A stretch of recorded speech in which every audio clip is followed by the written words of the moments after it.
Good afternoon and welcome to the Waterman Press Conference. I'm Joanna Vicente, Executive Director and co-head of TIFF, and I'm so glad to see all of you here to join in on the discussion of David Oyelowo's feature directorial debut, The Waterman.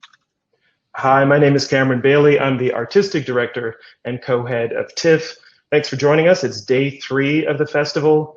Yesterday, it continued with more great films and our first In Conversation talk. That was with iconic actor and director Halle Berry.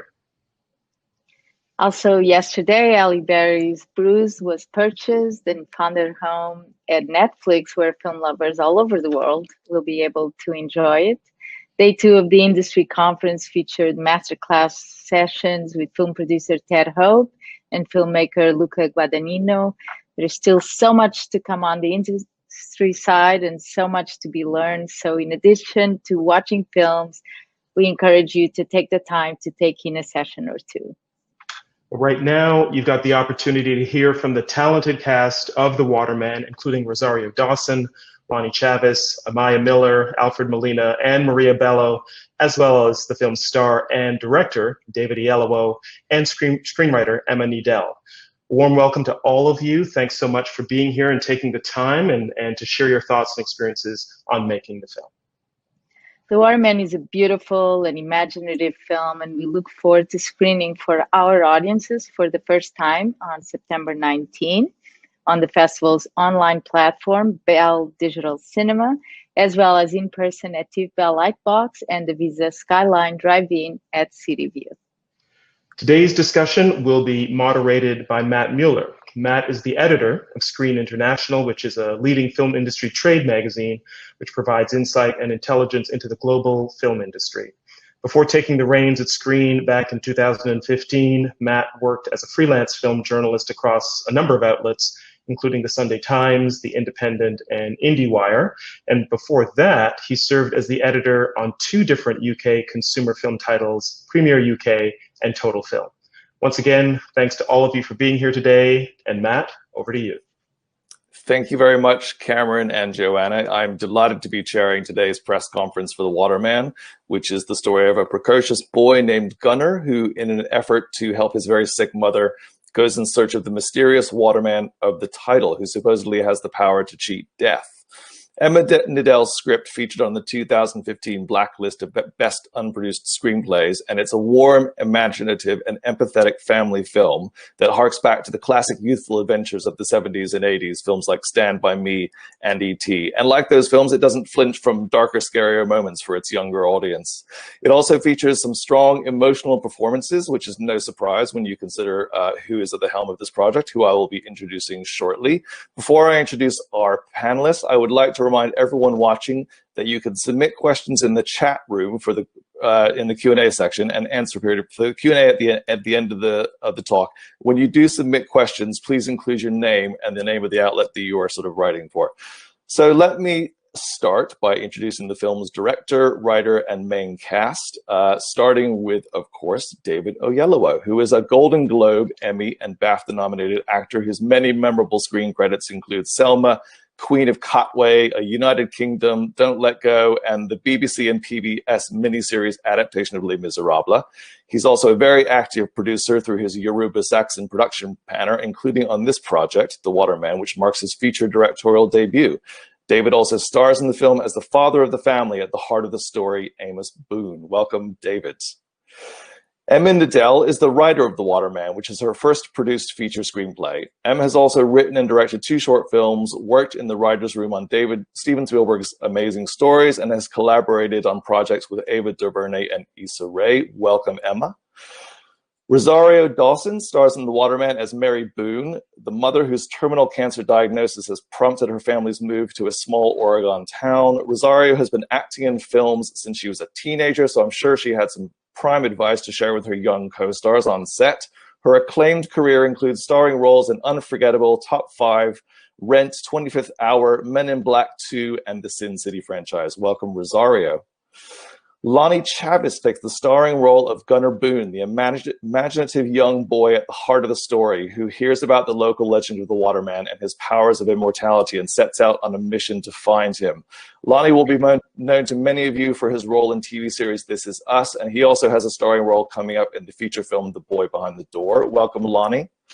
Amiah Miller plays the mysterious and rebellious Joe in The Waterman. Amiah had a starring role in War of the Planet of the Apes, and her other film credits include Lights Out, Trafficked, and the upcoming Anastasia Once Upon a Time. Welcome, Amiah.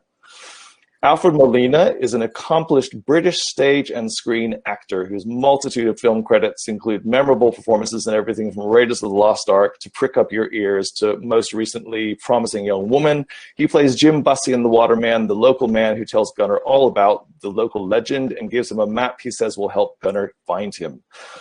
Maria Bello, hello Alfred, are you there somewhere? Hi, Alfred. Maria Bello, last but not least, plays Sheriff Goodwin in The Waterman, whose desire to help the Boones find their son when he goes missing is challenged by the fact that she's also dealing with some raging forest fires nearby. Maria's illustrious career also takes in a huge variety of films, including Lights Out, The Cooler, A History of Violence, and the Jane Austen Book Club, while her TV roles include ER, Prime Suspect USA, and Goliath. Welcome, everybody. Great to see you all. Fantastic film. Really loved it. Really beautiful, David. And of course, we're going to start with you because you are the originator of this project as a director and from Emma's script. Can we hear from you about the early journey of bringing this onto the screen? How long have you been looking to direct, and what was it about this project that made it the right one for you to start your career as a director? Well, gosh, by the way, just seeing these lovely faces again is just so precious for me. Yeah, I have 4 kids. I love watching movies with them. And I love watching movies the likes of which I grew up enjoying. And those films had adventure, they had escapism, but they also had a sort of a depth and a meaning to them. They're films that were mostly made by companies like Amblin, of course, Steven Spielberg, films like Goonies and Stand By Me was another favorite of mine growing up. E.T., as you mentioned before. And I've been looking for something like this, primarily as a producer, but also in terms of what I want to put out into the world. And Emma's script, as you say, came on the blacklist, and I pursued it voraciously. The intention initially was not to direct it. It was just the kind of thing I wanted to see in the world. And we went through a process of developing it together. I shared it with Oprah Winfrey, who shares my sensibility, and Carla Gardini from her company came on, and then Shiv Hans came on as well, Shivani Rawat's company, and we started to develop it. We got a director, but our director left. And by then we had the money, we had a start date, and we had our star in the form of Lonnie. And anyone who makes movies knows when you have those things, you go, no matter what. And so we were scrambling around trying to figure that out. And it was Emma Needell, who turned to me and said, David, I think you should be the one to direct this, which filled me with fright and fear. But after 2 weeks of considering it, I jumped in. And it's a beautiful story. I mean, it's empathetic. It's full of complex emotions. The performances are all really great. It's full of fantasy elements. I mean, all sorts of different elements go into this film. So you haven't exactly chosen the easiest project you could have to make your directorial debut. So what were the guidances for you in terms of coming to the set as a first-time director? Where did you sort of seek advice, or where did your inspiration come from? Well, I did know I wanted to direct, and I've had a really blessed career in terms of working with some truly phenomenal directors, and I had always thought that was going to be my film school. And when I was beautifully persuaded by Emma to direct this, I went to some of those great directors. I spoke to Ava DuVernay. Well, I think we've lost David a little bit, haven't we, there? Well, Emma, while we're waiting to get David back, could I just ask you about this process as well? Your script being on the blacklist, Oprah Winfrey's company coming to you, David Oyelowo. I mean, how exciting was this? And can you talk about the process of, maybe working with one director and then convincing David to sort of take over the reins? 100%. So when I wrote this, I was an assistant. And I remember getting the call. I think I was doing an errand for my bosses. And they said, oh, David Oyelowo and Oprah Winfrey's company want to meet about the script. I think I almost crashed my car from excitement. But when I went to this meeting, I really had it, because I'd been meeting with a few studios and production companies at that time.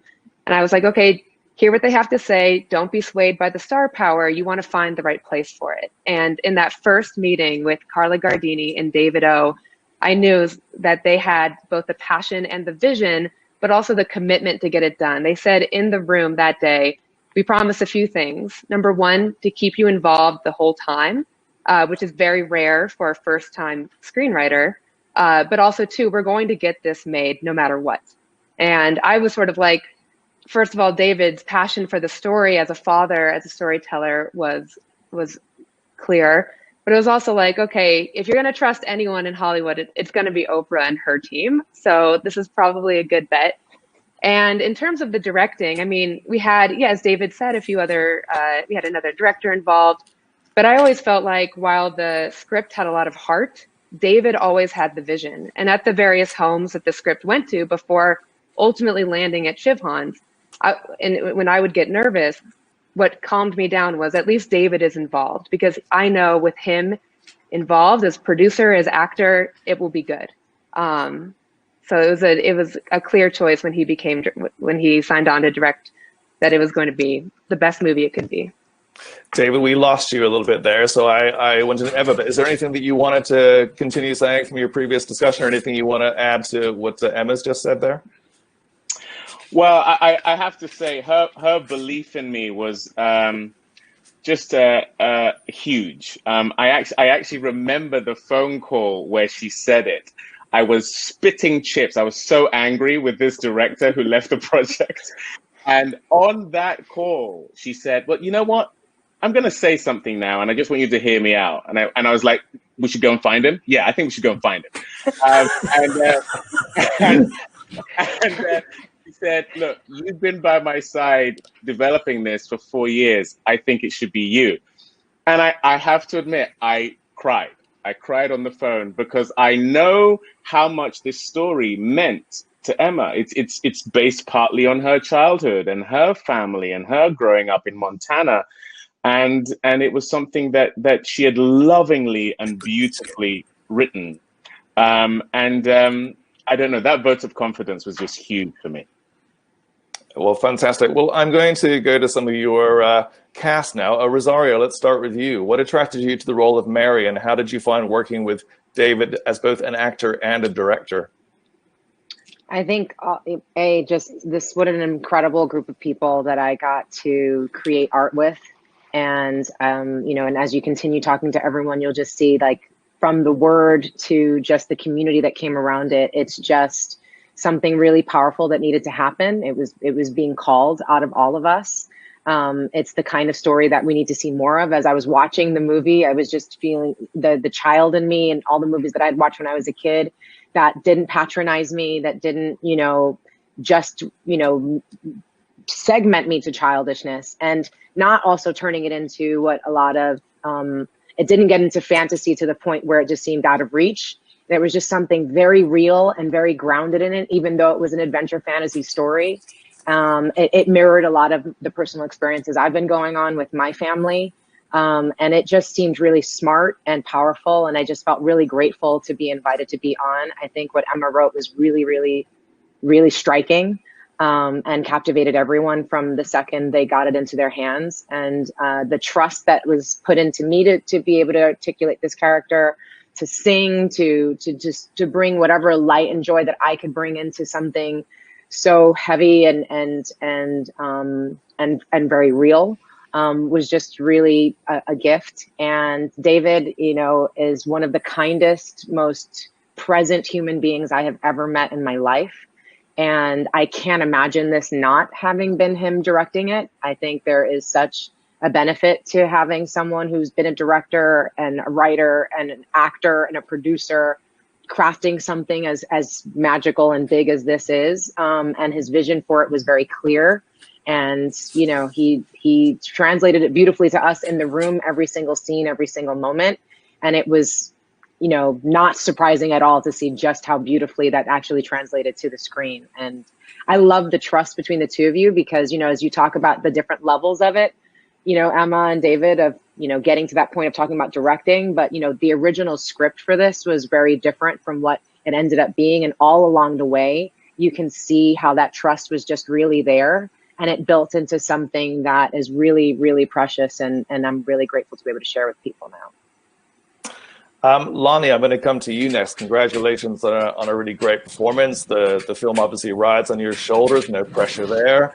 But you were really great in the role. And I just wondered, when you got the part, how did you approach the role of Gunner? And what kind of advice did David have for you, either in the preparation or once you were on set? Well, when I approached the role of Gunner, I think that everybody can really relate to Gunner because if you knew somebody that you loved or you just knew somebody that was ill, you would of course do anything for them. I mean, Gunner went through a whole adventure to go save his mom and find the waterman. But Mr. David leading this film, I think that he led this film, in my opinion. He was so soft-spoken with everybody. He always made me feel comfortable in scenes. It was just something out of this world to be an actor and a director, but just handle every situation so eloquently, would you say?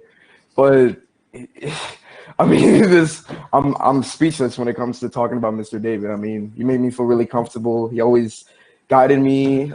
He guided me because I had a lot of fears in this movie. I was afraid of the dark. I was afraid of heights. And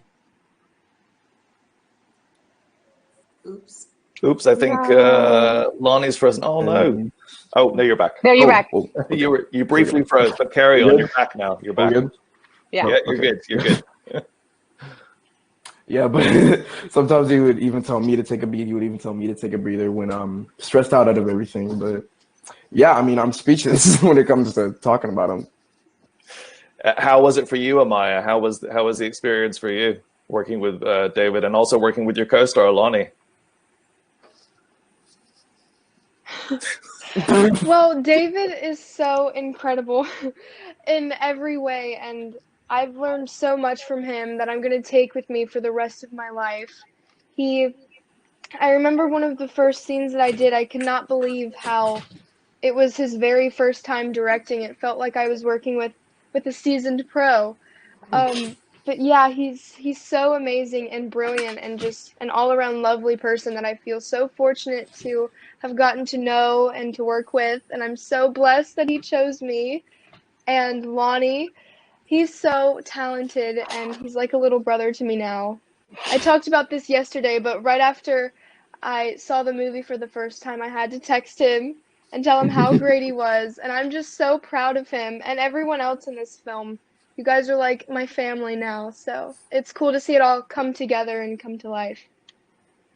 You start off in the film with a slightly adversarial relationship with Lonnie. How was the relationship offset? Were you guys good friends straight away, or how would you guys hang around a lot offset? Yeah, we would. When I met him in the chemistry read, we just immediately had a bond, and still, he means so much to me, and he's literally like my little brother now. I'm not exaggerating at all. And I hope that I can work with him again in the future, and I can't wait to see where he goes in life. Thank you. And Alfred, coming to you next. So most of your scenes in the film are with Lonnie. How did you find working with him? Sorry, are you talking to me? Everything Yes. froze for a second. How are you doing? Yeah. How are you? Yeah. Fine, thank you. Working with Lonnie was extraordinary. And I remember that the week that we were together, I think it was the first. Yes, it was the first week of filming.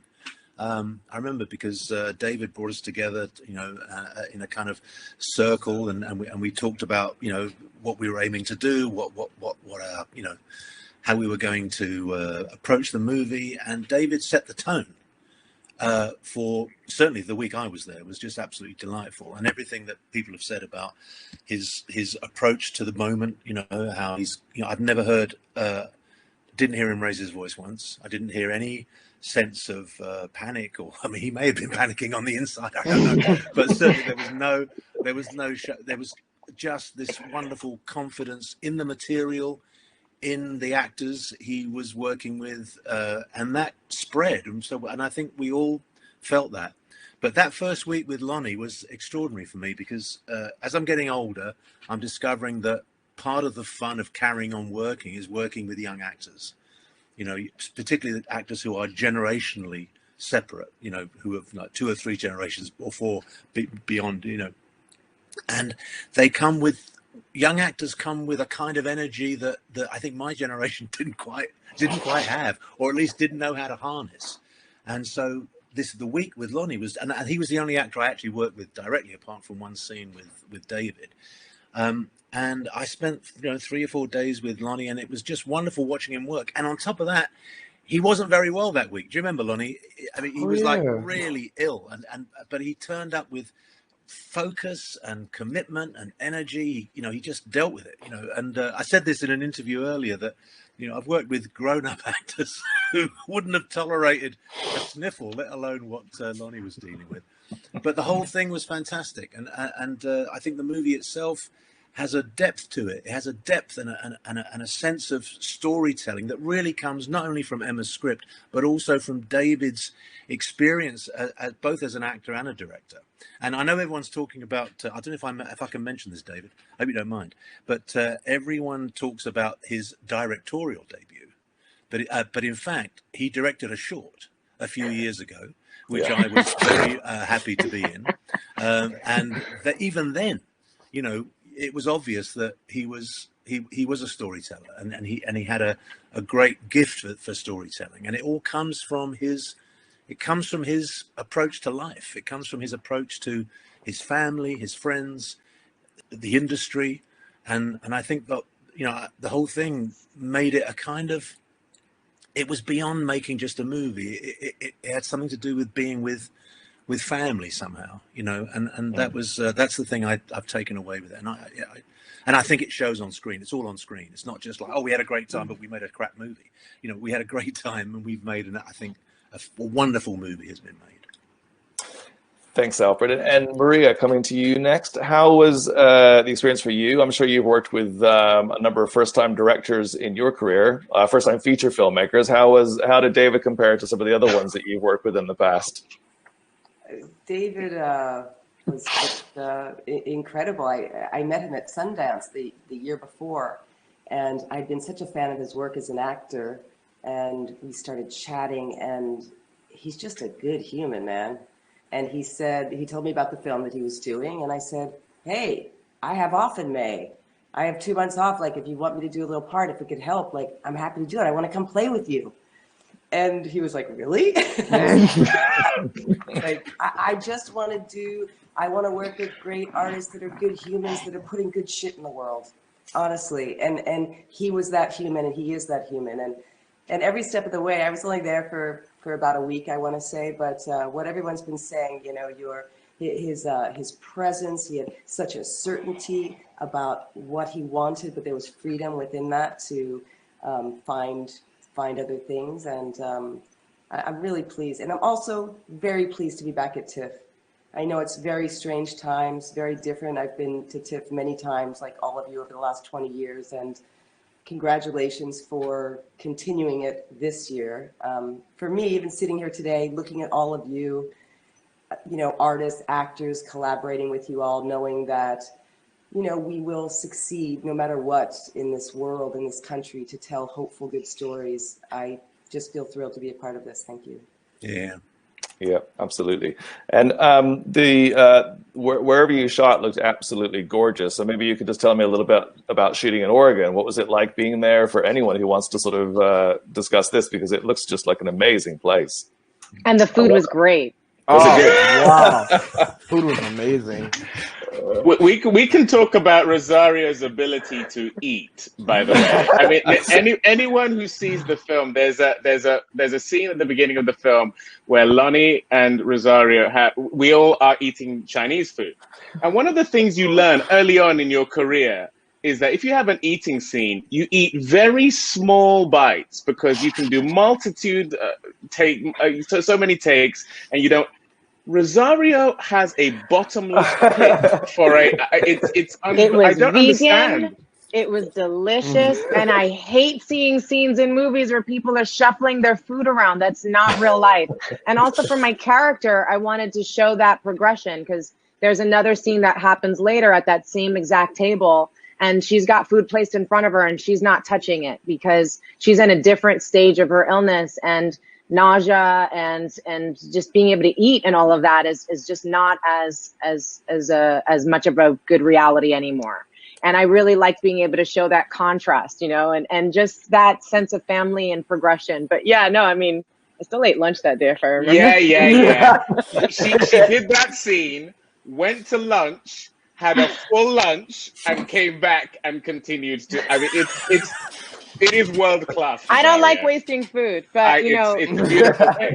It's a beautiful. It was wonderful. That whole location and everything was really, really beautiful, and to be with all of you and Lonnie and Amiah, I just have to say, especially seeing the film, it's so beautiful, the work that you did. I mean, as we're talking, Maria and Alfred, we had that week while we were still in town filming together, but then y'all went out into the woods and you were just in there with the bugs and the trees and all the things. And it was just really, that's when the adventure, that's the part when I'm watching it, my heart starts racing, because that's the kid adventure film that I grew up watching. And to know that you did that day after day after day was just really, really amazing. You really rocked it. You're incredible professionals. You're incredibly talented. And it's really beautiful how the way you carried this film. Yeah, and I'll second that. I was just so blessed with this cast. As you can tell, Matt, we had a really amazing time as a group. The region was all around Oregon, the Pacific Northwest, which is just so beautiful. Unfortunately, really struggling with fires at the moment, which is heartbreaking. Even Estacada, the town that we were in, is really struggling with fires right now. Ironically and weirdly, we have a fire in the film, and it is one of the things that besets this region.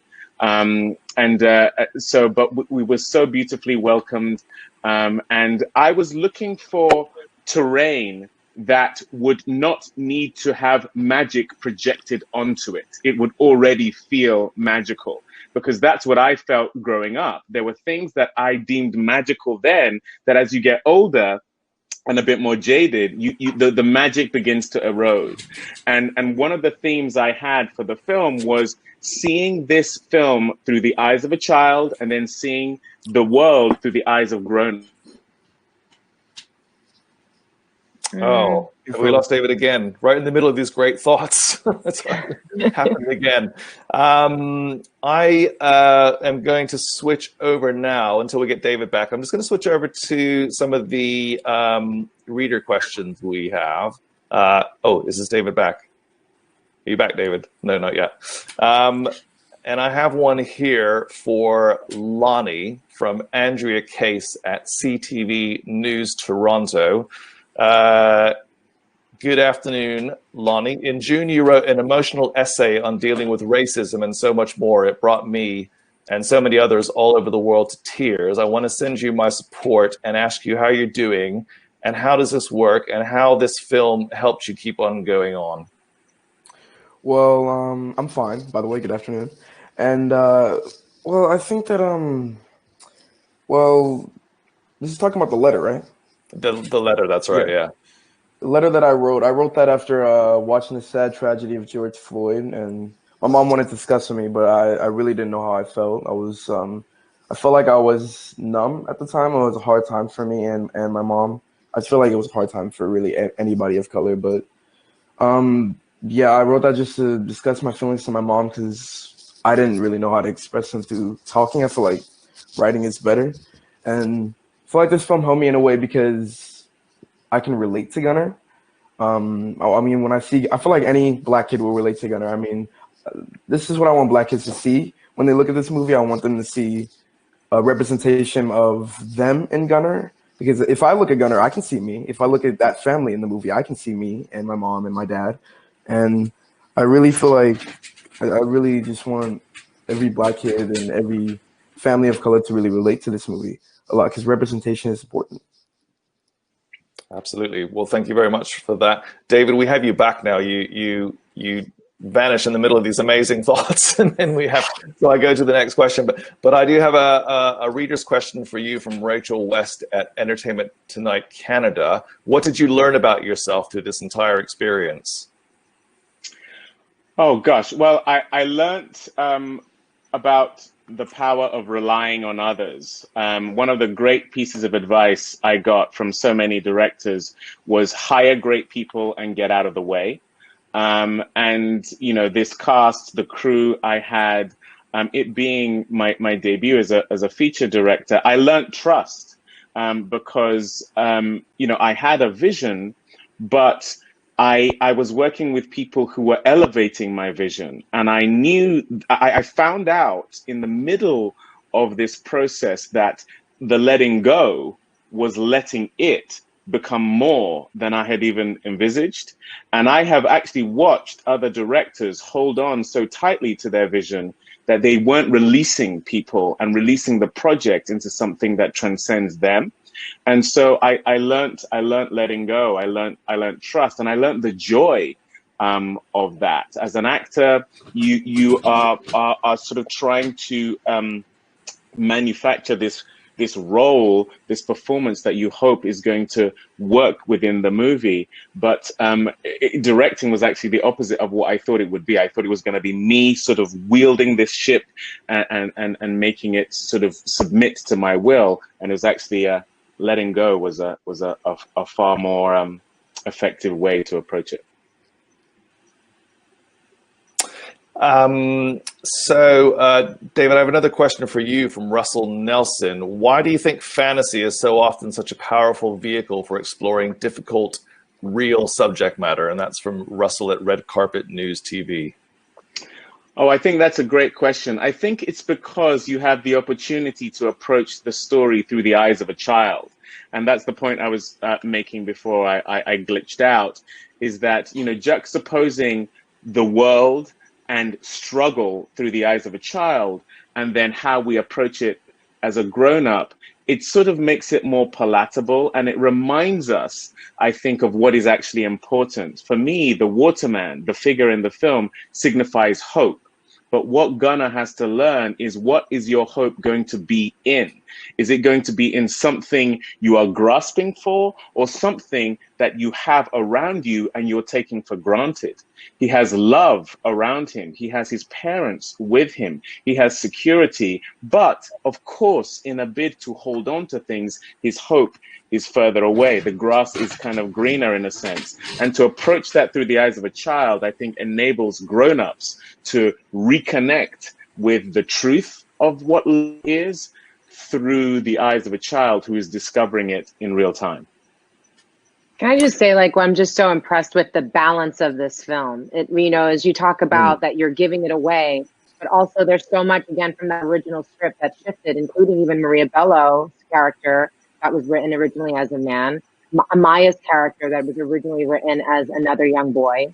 So there was definitely a lot of moments where you chose, and Emma, both of you chose to make changes, and real structural ones that really could have shifted the film. The family not being originally written as of color, but then as well, having that balance of striking from the perspective of the kids to the adults, to the fantasy, to the reality, to also the reality, the truth that you're speaking. When we were on set, it felt very free. It felt very open. It felt very creative. Yet there were these really big choices that were made that were really clear. It's just when I see this, there's just so much beautiful balance. And one of the reasons why I'm just so struck that I love that, you, Lonnie, and Amiah like it so much as kids, because I could see watching this with my daughter and it being that family film where both the parents and the kids can really have it resonate with them and really love it and cherish it. Can I add something to that? This notion of trust, which I think is really, really crucial, and I think it's why, certainly in my experience, working with directors who have been actors or who are actors has always been very, very exciting. And I think it's because as actors, particularly on film, we trust instinctively, because it's a completely collaborative art form. You know, we all arrive as experts in our little narrow furrow, and we rely on all the other experts on the movie to support what we're doing, and it's reciprocal. But so trust is almost instinctive for actors.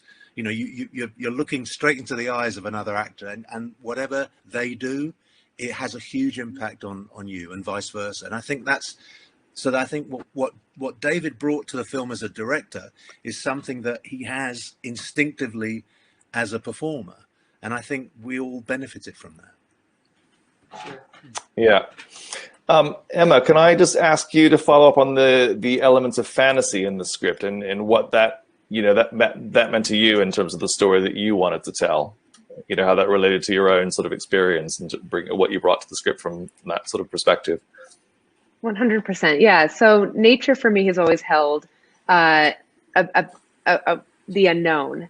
I grew up on this ranch, and my brother and I would go off and explore the woods and come up with stories. And the woods and nature, it feels like there's still so much magic there. So that was the basis for the magical realism. But there's something Rod Serling, who created the Twilight Zone, said, which is sometimes genre can help tackle big issues that are a little unpalatable if you address them head on. And this is a story, and where it really came from was hope in the face of hopelessness. And where can you find that light? And adding the fantasy element to it makes it, I think, broadens the audience a little bit to explore, you know, how you can tackle these big kind of heavy issues, but with a child's perspective of fantasy and excitement and adventure. Can you tell an adventure story tackling big issues? That was really the aim of this. Yeah. David, can I ask, have you shown the film to your own kids, and what was their feedback if you did? Oh, are you frozen, David? No, he seems frozen. Oh, he's frozen again. I thought he was just looking very contemplative there. I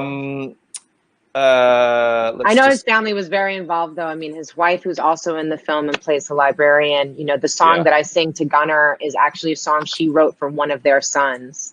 Oh, really? Yeah, and let me have the chance to sort of share it with the world. And then there was a lot of stuff in there. Oh, did Amiah leave too? Because I was going to ask her about her singing. But am I back, by the way? Yes, you're back. You're back, David. Hi. Okay. Okay. Sorry. Did you hear the question? Yes, I did. Okay. I did. I was so nervous to show it to them because I made it for them.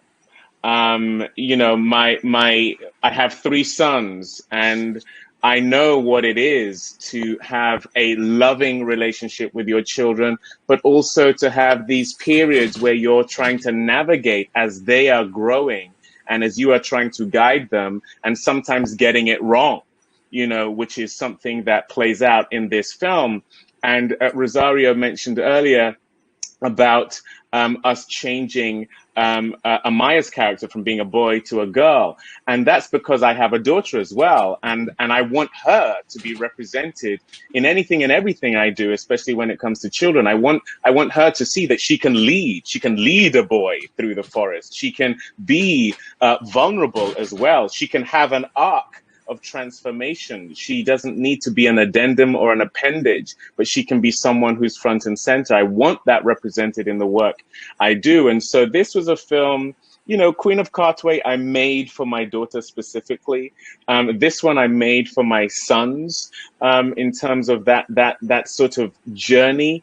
And thankfully, oh my Lord, I was so nervous. But they hugged me, they kissed me, they were so proud of me. And for me, my work is done. I mean, you know, the fact that was the reaction was just, oh gosh, what a relief. So yes, thankfully they liked it.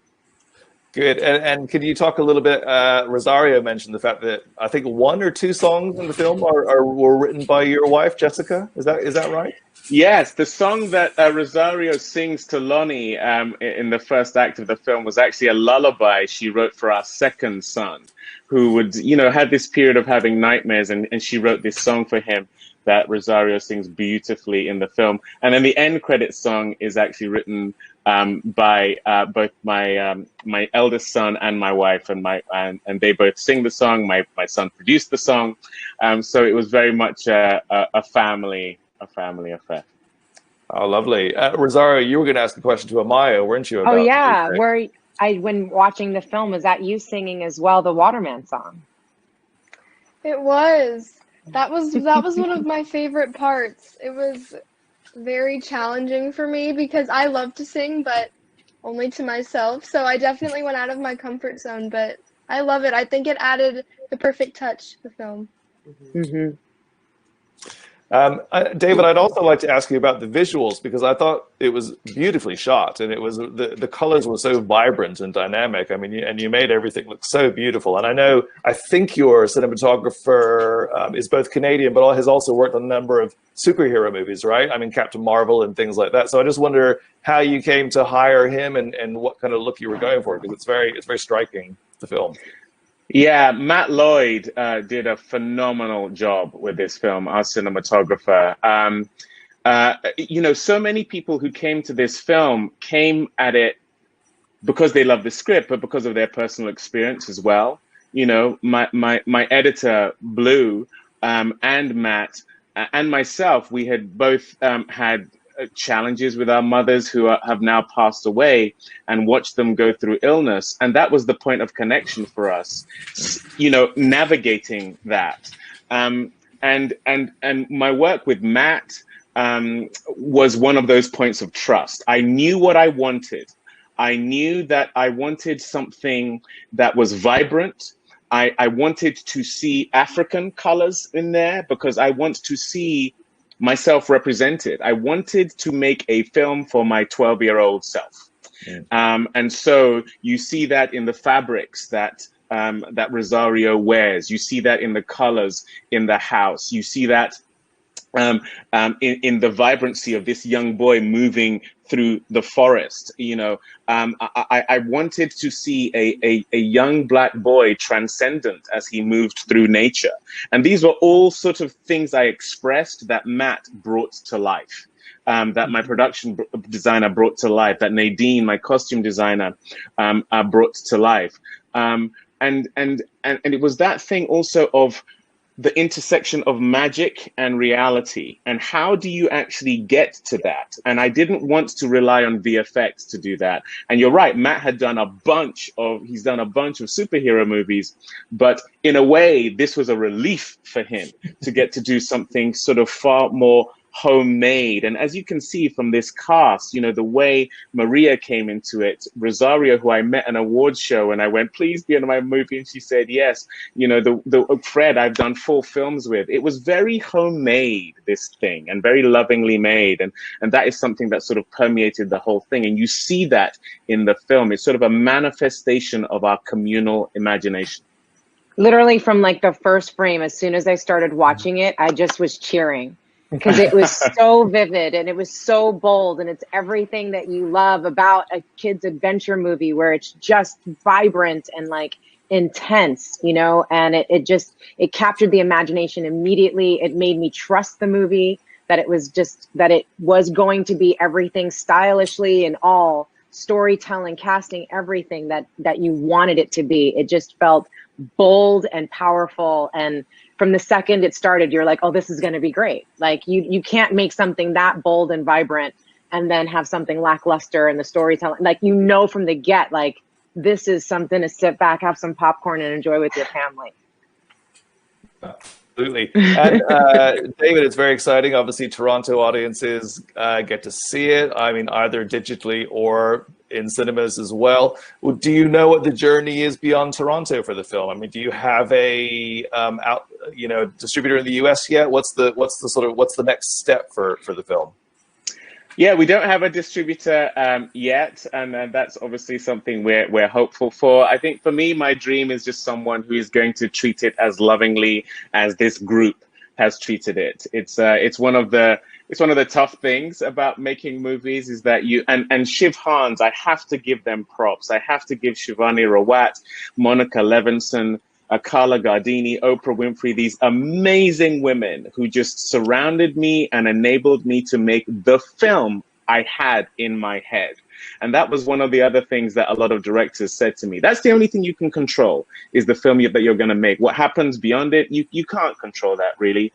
Of course, I want it to be seen by a lot of people because this film, like I say, I made it for my 12-year-old self. I made it for those kids who don't get to see themselves represented in this kind of story. You know, it's very rare to see a black family at the center of this kind of story. And I'm not just making it for black and brown people. I'm hoping that white people will watch it and see themselves represented in it, because I do believe that seeing ourselves in different kinds of people is what engenders empathy and erodes ignorance and makes us feel more connected than we feel apart. And at this moment of so much division and divisiveness, anything that one can put out into the world that makes us feel connected, I want to be a part of that. And I like to believe our film is that. So in terms of who picks it up, as if they see that in it, then I'm happy, because that's the spirit in which it was made. Well, that's a question we had from one of our readers, which is what that you want viewers to get from the film. But I mean, you think you've kind of very eloquently answered that right there. But what the other element of this question is, what elements do you think will resonate with everyone? What are the universal elements in this film that will resonate? Well, I'll hand that to my cast, you know, because they were there. Maria, what do you think? Maria? What will resonate? Hope, magic, beauty, overcoming darkness, adventure, beauty. It's a film that I want my kid to see, and that I was inspired by watching. It made me feel better about the world in my life to see this kid's journey. Rosario, do you want to say anything about that? I love that, and you know, and I hope that this gets a chance to be seen in theaters, or people get to see this big, because it's so cinematic, and you know, it lives in me from the journey of making it, and now having seen it, it's in there, in that echelon of great films, of kid films and adventure films and family films that just really touch your heart and remind you about what's important. So this film to me is about love, just total and deep, you know, generational, you know, ancestral love. Like this is it's really, really powerful and really beautiful. Well, I think that's a absolutely beautiful way to end this press conference. I want to thank everybody very much for their time. Thank you very much for all of those who are watching. David, congratulations on the film. Everyone who's involved in it, it's absolutely beautiful. I wish you all the best with its onward journey and the screenings at TIFF. And I hope you make another film. I'm sure you have one in your mind. Maybe we'll hear about that quite soon. But yeah, look forward to seeing your work as a director as well as an actor. And thank you very much, everyone, for taking part. Thank you. Thank you. Thank you so much. Thank you. Bye, everybody. Bye-bye.